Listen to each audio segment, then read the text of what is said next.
Hello, and thank you for watching today's teacher chat on helping prepare your student for a new baby. My name is Sheila Arrett, and I'm an infant and early childhood mental health consultant at Children's Resource Center. It comes as no surprise that a baby brings lots of changes for a family. There's the joy and excitement that a new baby can bring. There's also stress and worry, maybe over finances and spreading love and attention between multiple children. So there's a lot of emotions and a lot of things going on for a family when they're anticipating the arrival of a new baby. You, as the teacher for the older child, can provide a unique opportunity to support that child and um, be there to encourage the family as well during this time. Some of the things that you can do to help the older child during this adjustment is checking in with them and asking how they're feeling about the baby. This gives them a great opportunity to put words on their thoughts and feelings. And maybe you're the only one that's taken the time to really stop and ask them their opinion, whether it be positive or negative as far as the new baby. It's good to hear them out and at least get their perspective. You also can provide structure and routine in your classroom, uh, especially if it's further into the school year. Hopefully, by then the child knows what to anticipate every day when they come to school, the activities that you do, and the things that they can look forward to. That structure and that routine in the midst of a time when there's a lot of changes going on at home, it can be really reassuring for the child and encourage them to and help them grow during that time. You can also do activities that highlight and normalize the new family structure. And one of those things could be creating a social story with the child. Social stories give a great opportunity to put life events down in paper form. Kids love to read and be read to. This, the story, social story, can create a story about them. And you can put their name into the story or give them a story about things that they can anticipate. As you can see on this page from a social story that I found on Teacher Pays Teachers, it talks about what a child can do when a baby cries.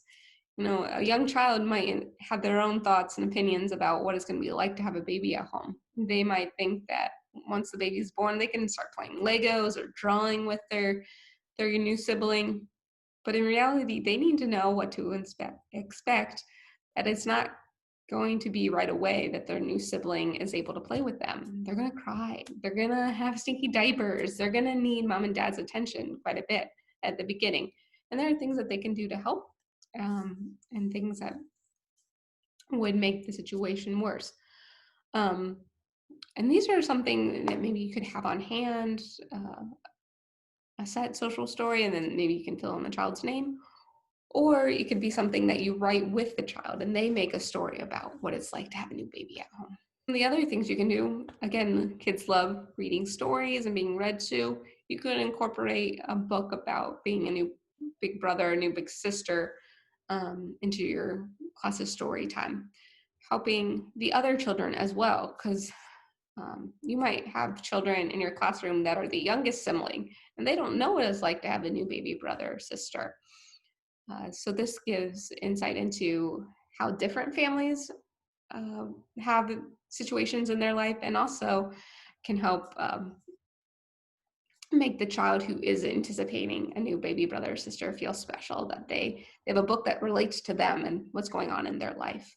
Some of the other things, some centers and schools have the privilege of knowing children for a while. They've got them as infants and they've watched them grow up. So if you've known a child for a while and you knew what they were like when they were younger, one of the things that you can do is there's a lot of attention on the baby when anticipating a baby. You can remind a child of what they were like as a baby and let them know, oh, you went through these stages as well. If you don't have that privilege of knowing the child from when they were young, this is you can find an activity. This is a book that parents can fill out and let parents know that talking with their older children about what they were like as a baby is a good way to have the older kids connect with that new sibling that's coming. Another option could be doing a show and tell if the kid the older sibling wants to talk about the new sibling. Obviously, right now with COVID, not a good opportunity to bring in a new baby to the center, but there's pictures. The child can show off pictures of their new sibling and tell the class about their new baby brother or sister once they arrive. And even beforehand, they can talk about anticipating their new baby brother and sister.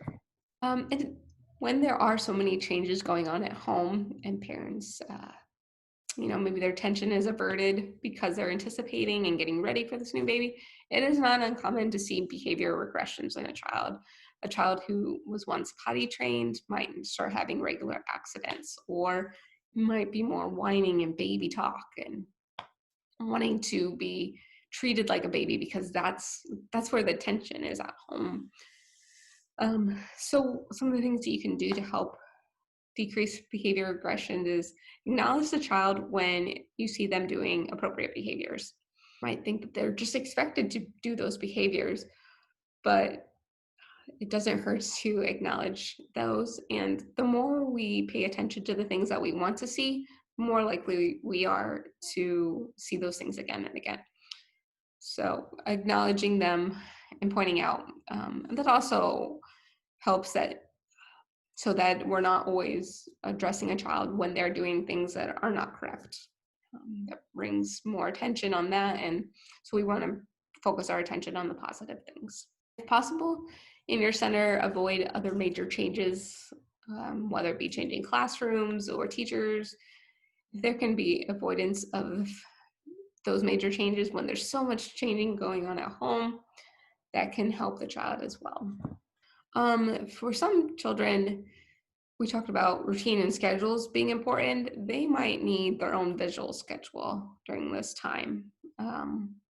Again, because there's inconsistencies and a lot of changes at home, having more consistency at school is all the more important.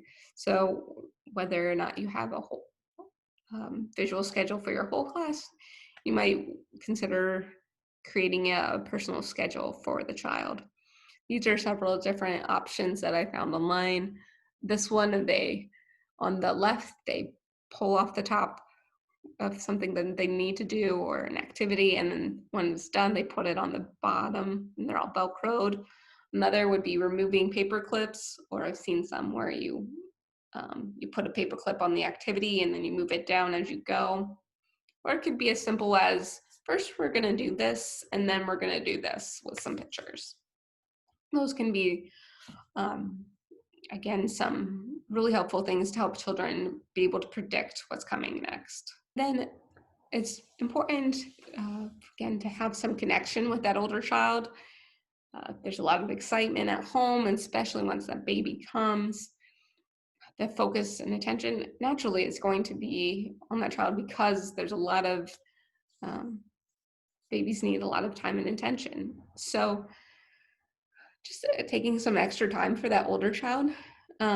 And it doesn't need to be a lot. Obviously, there are other students in your classroom and you likely don't have a lot of extra time. So even 5 minutes of quality focus time with the child can help prevent undesired behavior. And one great thing that conscious discipline offers is what's called I love you rituals. And they are nursery rhymes that have been changed so there's positive connection lyrics. And so there's one for Twinkle, Twinkle, Little Stars and Humpty Dumpty. You can see more about those on the Conscious Discipline website. And the last thing is not forgetting that the parents need support too. There's a lot of changes for them as well, a lot of probably mixed emotions.